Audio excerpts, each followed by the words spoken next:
Right now, we are learning that U.S. and Canadian leaders have been in talks today trying to ease tensions over the Gordie Howe International Bridge. Windsor City Councillor is calling on Canadians to ditch the Ambassador Bridge that connects Canada to the U.S. and instead use the Windsor-Detroit Tunnel. It comes as the Trump administration threatens the opening of a new bridge that would connect the two cities. More fallout from Donald Trump's threats to delay the opening of the Gordie Howe International Bridge. Now we're learning the owners of the Ambassador Bridge. There's a moment when a border crossing stops being a piece of steel and concrete and starts being a barometer. A moment when the traffic that flows across it tells a bigger story than any statement from Ottawa or Washington. And for the Canada-United States relationship, that moment did not arrive with a signed agreement. It arrived with a single number that nobody expected to see. Because for the first time in decades, the busiest commercial truck crossing between the two countries was no longer the Ambassador Bridge. It was a bridge most North Americans had barely heard of. What makes this so strange is how quietly it happened. Because usually when a trade corridor shifts, it announces itself with closures, protests, or political speeches. But here, the shift crept in through spreadsheets. Through fleet managers deciding, one shipment at a time, that the cost of crossing in Windsor was no longer worth paying. And by the time anyone in government noticed, the map of North American trade had already been redrawn.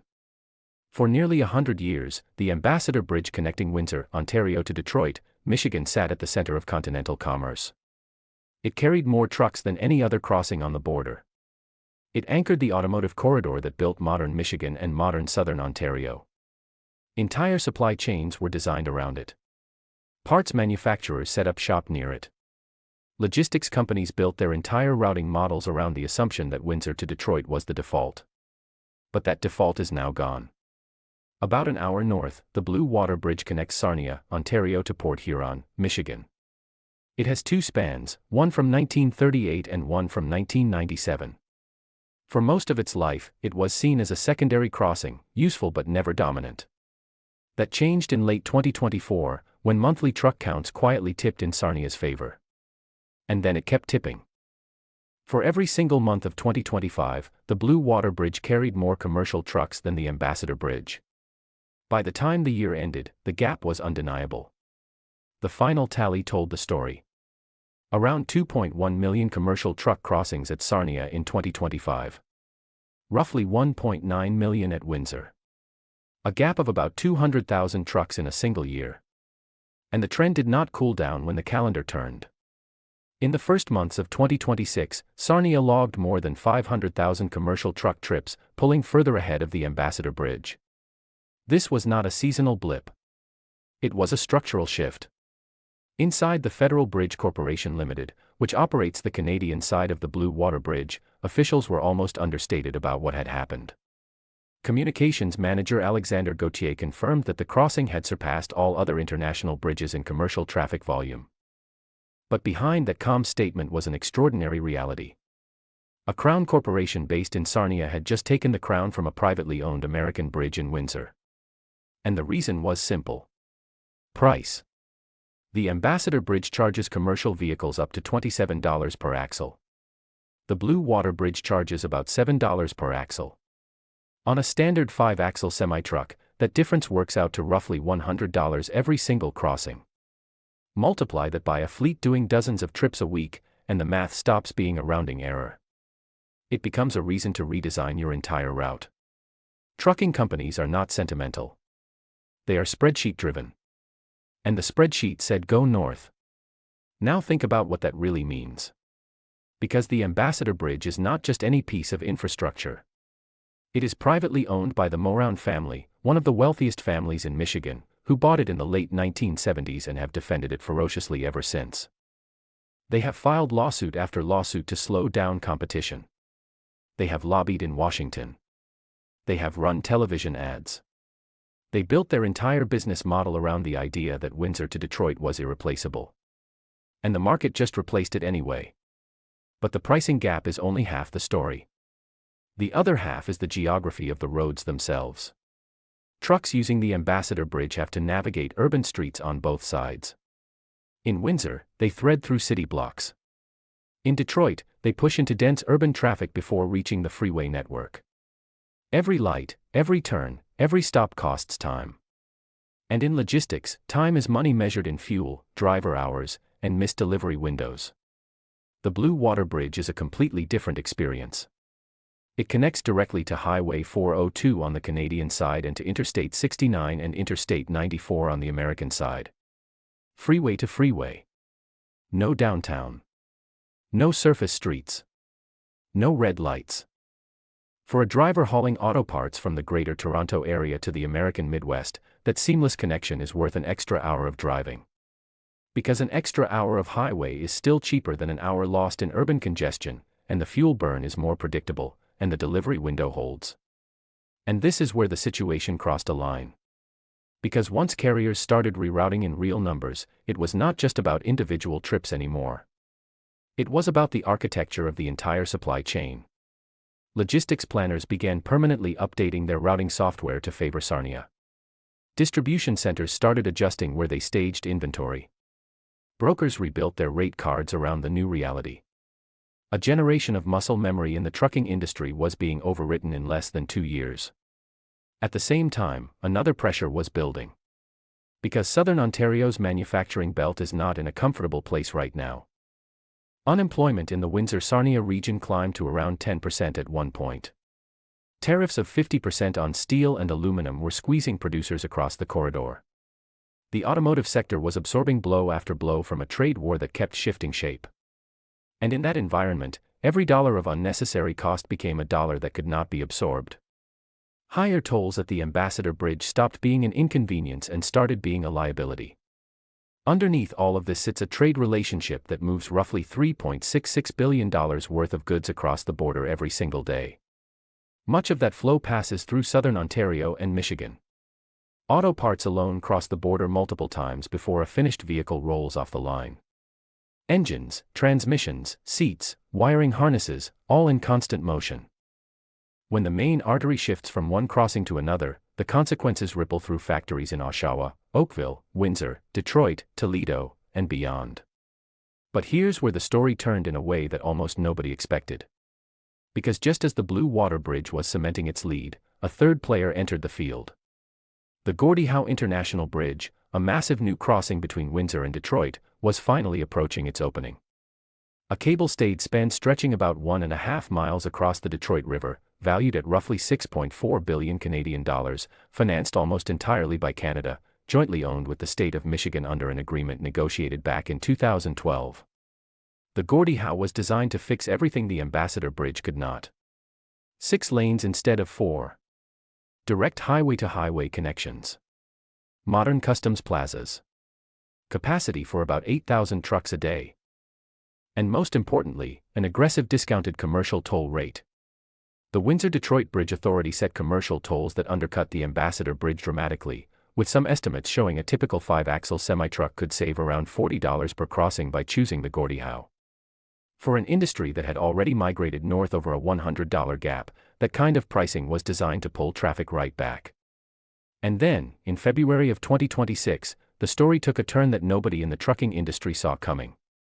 Because Donald Trump, the President of the United States, posted on social media that he would not allow the Gordie Howe International Bridge to open until the United States was, in his words, fully compensated.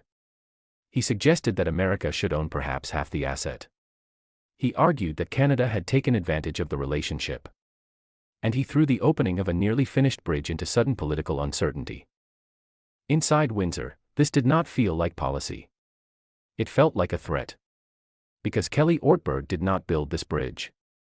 Trudeau and Harper and their successors did. Canadian taxpayers paid for it. Canadian and American workers built it together.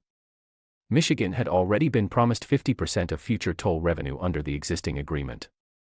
And Michigan Governor Gretchen Whitmer's office confirmed what anyone who had read the documents already knew. The ownership structure was settled. The funding was settled. The permits were settled. The port of entry designation had been published by the Department of Homeland Security just weeks earlier, on January 30 of 2026. What made it stranger was that Trump himself had once supported this bridge. In a 2017 joint statement with then Prime Minister Justin Trudeau, his own administration had called the Gordie Howe a vital economic link between the two countries. His own Department of Homeland Security had formally designated it as a port of entry. And now, the same president was threatening to block it from opening. Former conservative member of Parliament Jeff Watson summed up the mood when he said that Trump 1.0 had no issue with the arrangement and wanted construction expedited, while Trump 2.0 was now treating it as leverage in a trade war he had started. Prime Minister Mark Carney did not match the volume. He answered the threat through diplomatic channels, calmly pointing out that Canada had financed the project, that ownership was already shared, and that both countries stood to benefit from the bridge operating. He added that he had spoken to Trump directly and expected the issue to be resolved. Behind the measured tone was a country that had simply read the contract and knew exactly where it stood. In Michigan, the reaction was even sharper. Senators Gary Peters and Elissa Slotkin, along with a bipartisan group of Michigan lawmakers, wrote directly to Trump warning that blocking the bridge would be economic sabotage against their own state. Representative Debbie Dingell noted publicly that the bridge required staffing from the Department of Homeland Security. Secretary Kristi Noem had assured the Michigan delegation during her confirmation hearing that staffing would be adequate. One Michigan congressman flatly told reporters that the Gordie Howe Bridge would open with or without Trump. And this is where a quiet pattern became impossible to ignore. Because U.S. Democrats began probing the relationship between Trump and the Moran family, the owners of the Ambassador Bridge. The same family that had filed 22 lawsuits over the years trying to slow or halt construction of the Gordie Howe. The same family that had run ads on Fox News in 2018 asking Trump to review the bridge's presidential permit. Canadian officials and Michigan officials had successfully defended against most of those lawsuits, but 3 remained outstanding. And suddenly, the President of the United States was echoing arguments that lined up remarkably well with the interests of a single private bridge owner. In Windsor, a city councillor went so far as to urge Canadians to stop using the Ambassador Bridge entirely and to take the Windsor-Detroit Tunnel instead. The tunnel, half owned by the city of Windsor, became a symbol of a quiet boycott. Mayor Drew Dilkens described his relationship with the Moran-owned bridge as a step forward followed by 2 steps back. Tradespeople who had spent years building the Gordie Howe spoke publicly about how angry Trump's threats had made them. A bridge that was supposed to be a celebration of cross-border cooperation had become a flashpoint. All of this creates a kind of pressure that is hard to describe unless you step back and look at the full picture. Because Canada is no longer dealing with just one bridge dispute. It is dealing with a trade war, a tariff regime, a cross-border legal fight, a private monopoly under pressure, and a federal government in Washington that is openly willing to use infrastructure as leverage. Each of these pieces feeds into the others. Each one raises the cost of doing business. And each one forces Ottawa to think more carefully about how much of the Canadian economy depends on a single neighbor behaving rationally. For Carney, the Gordie Howe standoff is more than a construction delay. It is a test of whether a formal, signed, paid-for agreement still means anything when the other party decides it does not. And some analyses suggest the delay could be costing up to $7 million a week in lost economic opportunity, which is a staggering number for a bridge that is physically built and waiting to be opened.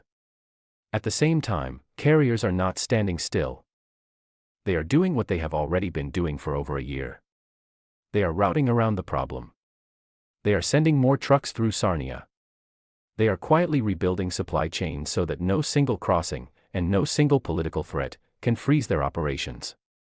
The rise of the Blue Water Bridge is not just a toll story anymore. It is a resilience story. A lesson in what happens when infrastructure becomes political and markets respond by diversifying away from the risk. And this is not just about one province or one industry. It is about a much bigger pattern where governments are increasingly willing to treat pipelines, bridges, power lines, and ports as tools of political pressure rather than shared infrastructure. For companies across Canada, from automotive manufacturers in Ontario to energy producers in Alberta to lumber mills in British Columbia, the Windsor-Detroit story is being watched closely.